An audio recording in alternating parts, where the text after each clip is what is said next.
বনি ইসরায়েলের এক সিরিয়াল কিলার ছিল, সহিহ বুখারীতে এসেছে। সে এত হত্যা করেছে, হত্যা করতে করতে করতে 99 জন মানুষকে সে সিরিয়ালি মার্ডার করে ফেলছে। কয়জনকে? আপনি মারছেন কয়জন রে? আমি মারছি কয়জন রে? সে 99 জনকে মারছে। কয়জনকে? 99 জনকে। মারার পরে তার অন্তরে ভয়, হায় রে 99 জনকে আমি শেষ করে দিলাম, না জানি আমার নসিবে কি আছে, না জানি আল্লাহ আমারে কি শাস্তি দেয়। ভয়ে এক রাহেবের কাছে গেল, খ্রিস্টান পাদ্রী, খ্রিস্টানদের আল্লাহর ওলি, যে বলে, ও আল্লাহর ওলি, আমার তো বড্ড ভয় হয়, আমি অপরাধ করেছি। কি অপরাধ? আমি 99 জনকে হত্যা করেছি। রাহেব বলে, 99 জনকে হত্যা করছো? সর্বনাশ, তোর কপালে তো ক্ষমা নাই।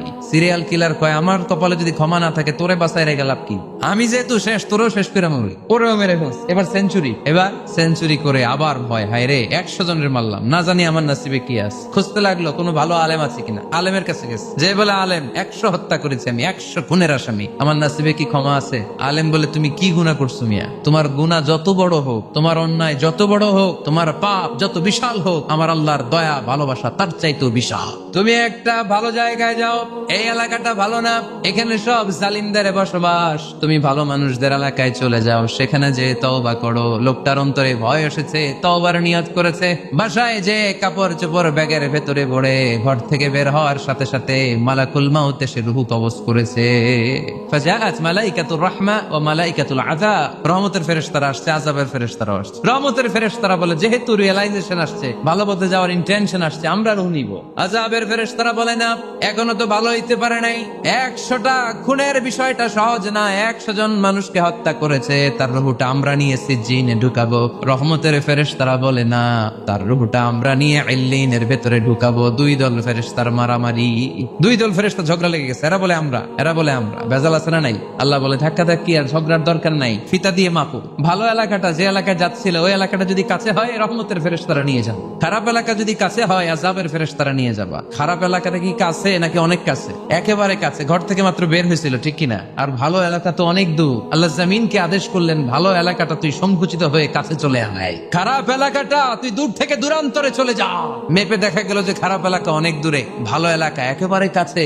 রহমতের ফেরেশতারা তার রূহ নিয়ে জান্নাতে ঢুকে। মুসা আলাইহিস সালাম আল্লাহর সাথে সরাসরি কথা বলতেন, ওয়াকাল্লামাল্লাহু মুসা তাকলিমা, সুবহানাল্লাহ পড়েন। এখন বনি ইসরাইল হচ্ছে পৃথিবীর সবচেয়ে গোয়ার জাতি। তারা বলে, মুসা, তুমি যে আল্লাহর সাথে কথা বলো আমরা তো দেখি না, তুমি যে কথা বলো আমরা তো শুনি না, তো কি করতে হবে? বনি ইসরাইল বলে, আমাদের মধ্য থেকে 70 জন নিয়ে যাইতে হবে তোর পাহাড়ে। ওরা আয়েশা যদি কয়, হয় আমরা শুনছি, তাহলে বিশ্বাস করবো। কত বড় ডাকাত দেখছেন বনি ইসরাইল। এদের চেয়ে গোয়ার জাতি নাই, এত গোয়ার তুমি করেছো মুসা আলাইহিস সালামের সাথে। তুমি যে আল্লাহর সাথে কথা বলো আমরা তো দেখি, কি করবো? 70 জন আমাদের বন্ধু বান্ধব যে যদি দেখে, তারা বললে, ওকে আস, 70 জন আস। 70 জন নিয়ে গেল। মুসা আলাইহিস সালাম হারুন আলাইহিস সালামকে খেলাফা দিয়ে গেলেন, আল্লাহ ওনাকে নবী বানালেন। মুসা আলাইহিস সালাম বললেন, হারুন খবরদার, বনি ইসরাইলের মধ্যে তাওহীদের বাণী প্রচার করবা, ঐক্য ধরে রাখবা, বিচ্ছিন্ন হতে দিবা না। চলে গেছে। এইদিকে বনি ইসরাইলের এক দুষ্ট লোক ছিল, নাম সামিরি। কি নাম? সামিরি।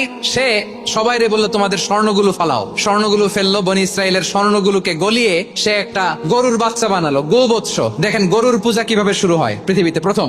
সে স্বর্ণ গলি গরুর বাচ্চা করে, জিবরাইল আলাইহিস সালাম যে জমিনে এসেছিলেন, ওই ফেরেশতার পায়ের নিচের একটু মাটি সে বুদ্ধি করে প্যাকেটে রেখে দিছিল। সে গরুর বাচ্চা বানায় স্বর্ণ দিয়ে গলিয়ে ওই মাটি এটার মধ্যে ঢুকাই দিচ্ছে ভেলকি দেওয়ার জন্য। স্বর্ণ দিয়ে বানানো গোবৎস গরুর বাচ্চার গায়ে যখন সেই মাটি ছুড়ে দেওয়া হলো, এখন বাছুরের ভেতর থেকে ভ্যাঁ ভ্যাঁ আওয়াজ আসতেছে। কি আসতেছে? সবাই তো অবাক। সামিরি বলে, আরে তোমরা যে 70 জন দিয়ে মুসা আলাইহিস সালামরে পাঠাইছো, ওইদিকে এত ঘুরতেছে, আল্লাহরে খুঁজে পায় না, আল্লাহ তো এটার ভিতরে ঢুকছে, সেজদা দাও। এই সেজদা দিয়ে গেল। আল্লাহর নবী হারুন আলাইহিস সালাম বললেন, খবরদার, এটা সুস্পষ্ট শিরক, আল্লাহ সব গুনাহ মাফ করে, শিরকের গুনাহ মাফ করে না, খবরদার তোমরা থামো। কে শোনে কার কথা? হারুন আলাইহিস সালাম তাদেরকে বুঝালেন, শিরক করো না, আল্লাহরে ভয় করো। শুধু এতটুকুই তিনি বুঝালেন, দাওয়াতি কাজ পালন করলেন, কিন্তু প্রতিরোধ করেন নাই, সশস্ত্র সংগ্রামে লিপ্ত হন নাই, বাধা দেন নাই, কারণ গৃহযুদ্ধ বেঁধে যেতে পারে। উনি ভাবলেন, আমি যদি আমার বাহিনী নিয়ে দাওয়াত দেওয়ার সাথে সাথে প্রতিরোধ করি, আক্রমণ করি, ওরাও আমারে আক্রমণ করবে, ব্লাডশিট হবে, রক্তপাত, এমন অবস্থা হবে বনি ইসরায়েলের মধ্যে, যেটা হয়তো আমার ভাই মুসাও কন্ট্রোল করতে পারবে না। এক একজন নবীকে আল্লাহ তাআলা কি ইন্টেলেক্ট দিয়ে পাঠিয়েছেন। তিনি ভাবলেন, আমি দাওয়াতি কাজটাই করি, আমি যদি ঐক্য ধরে রাখতে পারি, বাকিটা আমার ভাই সামলে নেবে। হারুন আলাইহিস সালাম প্রতিরোধ করলেন না। ইন দা মিন টাইম মুসা আলাইহিস সালাম আল্লাহর সাথে কথা বলে যখন ফিরে আসলেন, দেখলেন বনি ইসরায়েলের অধিকাংশ লোক মুশরিক হয়ে গেছে। মুসা আলাইহিস সালাম রেগে গেলেন। রেগে প্রথমে বনি ইসরায়েলদেরকে অ্যাটাক না করে ভাইয়ের দাড়ি ধরলেন। হারুন আলাইহিস সালামের দাড়ি আর চুল। মেজাজি নবী ছিলেন। হারুন, তুমি কি করলা? তোমার কি দায়িত্ব দিয়ে গেলাম, তুমি কি করলা? তুমি থাকতে বনি ইসরায়েল কেমন করে শিরকের কাজে নিমজ্জিত হয়ে যা। সাইয়েদনা হারুন আলাইহিস সালাম বললেন, ও আমার ভাই, আমার দাড়ি ধরবেন না, আমার মারবেন না, আমি ভয় করেছি। নিয়ে এসে আমারে যদি বলেন তুমি কেন ঐক্য ধরে রাখলে না, কেন মারামারি হলো, কেন রক্তপাত হলো, তোমারে কি এই দায়িত্ব আমি দিয়েছিলাম? আমার কথার দিকে কি তুমি ভ্রুক্ষেপ করো নাই? আমি যে বলছি তাওহীদের বাণী প্রচার করবা আর ঐক্য ধরে রাখবা, আমার কথা কি শুনো নাই? আপনি আমারে ধমকাবেন, এই জন্য আমি প্রতিরোধ করি নাই। মুসা আলাইহিস সালাম মুহূর্তেই সামিরীকে আক্রমণ করলেন, অ্যাটাক করলেন, শাস্তি দিলেন। মুহূর্তেই ওই গোবৎস গরুর বাছুরকে ভেঙে চুড়ে মেসাকার করে সাগরের মধ্যে ভাসিয়ে দিলেন। 3 জায়গায় প্রয়োজনে মিথ্যা বলা যায়। কয় জায়গায় মিথ্যা বলতে? তাওরিয়া, মানে কথা একটু ঘুরিয়ে বলবেন। 1 নাম্বার, আপনার ওয়াইফকে খুশি করার জন্য, সে একটু এরকম না বলে একটু কৌশল করে বললে খুশি হবে, ওটা বলা যায়। 2 নাম্বার, জীবন মরণের ব্যাপার, যান বাঁচানোর জন্য একটু কৌশল করে ঘুরিয়ে বললেন, এটা জায়েজ। 3 নাম্বার, দুইজন ঝগড়া লাগছে, তাদেরকে মিলিয়ে দেওয়ার জন্য কৌশল করে একটু মিথ্যা বলা, ঘুরিয়ে বলা জায়েজ।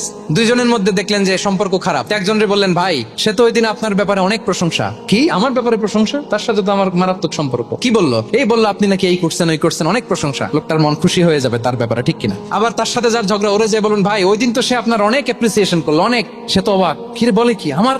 এই যে দুইজনের ব্যাপারে দুইজনের একটু ভালো ভালো কথা বলে দিচ্ছেন, একদিন দেখবেন রাস্তা দিয়ে হাঁটার সময় একে অপরকে সালাম দিয়ে ফেলছে, সালাম দিয়ে বুকে জড়ায় ধরছে। আছে না নাই?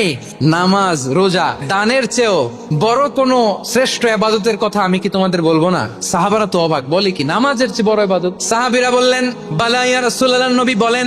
দুইজন ঝগড়া লাগছে, ইসলাহু যাতিল বাইন, দুইজনের মধ্যে মিলিয়ে দেয়া, এটা নামাজ, রোজা, সাদাকার চেয়ে বেশি সওয়াব। আবু হুরায়রা রাদিয়াল্লাহু তাআলা আনহু নাম শুনেছেন আপনারা? আল্লাহ রাসূল সাল্লাল্লাহু আলাইহি ওয়াসাল্লাম একজন বিখ্যাত সাহাবী। ওনার নাম কিন্তু আবু হুরায়রা, ওনার নাম হচ্ছে আব্দুর রহমান। তো উনি আবু হুরায়রা হলেন কি করে?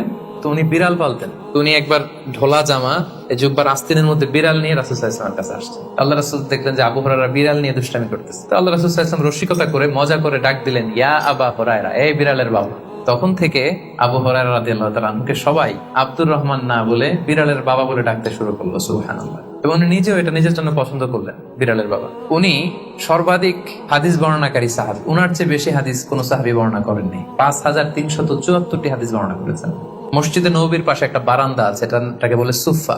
এই বারান্দায় যে সাহাবারা থেকে থেকে পড়াশোনা করতো ওনাদেরকে বলা হতো আহলে সুফা। আবু হুরায়রা রাদিয়াল্লাহু তাআলা আনহু এই আহলে সুফার সদস্য ছিলেন। উনি বলতেন যে আমাদের অনেক সাহাবারা ব্যবসা করতো, কেউ এটা করতো সেটা করতো, আমি কিছুই করতাম না। আমার শুধু খাওয়ার ব্যবস্থাটা হইলেই আমি রাসূল সাল্লাল্লাহু আলাইহি ওয়াসাল্লামের সাথে থাকতাম, সারাদিন থাকতাম, আর উনি যাই বলতো আমি এটা মানুষের কাছে বর্ণনা করে পৌঁছে দিতাম। এজন্যই উনি এত হাদিস বর্ণনা করেছেন। শুরুতে উনি এত হাদিস বর্ণনা করতে পারতেন না। উনি একবার বললেন, ইয়া রাসূলুল্লাহ সাল্লাল্লাহু আলাইহি ওয়াসাল্লাম, আসমাউ মিনকা হাদিসান কাসীরান, আমি তো আপনার কাছ থেকে অনেক হাদিস শুনি, ফালা আহফাজ, কিন্তু এগুলো আমার মনে থাকে না, কি করব? আল্লাহ রাসূল সাল্লাল্লাহু আলাইহি ওয়াসাল্লাম বললেন, উবসুত রিদা, তুমি তোমার চাদরটা বিছিয়ে দাও।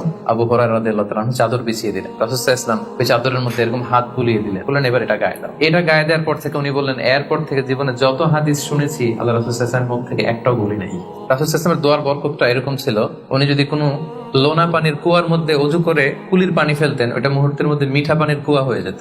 গাছের মধ্যে ফল ধরে না, রাসূল সাল্লাল্লাহু আলাইহি ওয়াসাল্লাম টাচ করলে এর পরের বছর ফল হতে হতে একেবারে সয়লাভ। আনাস রাদিয়াল্লাহু তাআলা আনহুর জন্য একবার দোয়া করে দিয়েছিলেন, আল্লাহ তাকে সন্তান বেশি দাও, তাকে সম্পদ বেশি দাও। তো সন্তানের দোয়া এত কাজে লাগছে, ওনার সব মিলে 82 জন সন্তান ছিল। আর উনি বলতেন যে আমার এমন খেজুরের বাগান ছিল, মদিনার সবার খেজুরের বাগান বছরে খেজুর দিত একবার, আমার খেজুরের বাগানে বছরে খেজুর হতো 2 বার। রাসূল সাল্লাল্লাহু আলাইহি ওয়াসাল্লামের দোয়ার বরকত।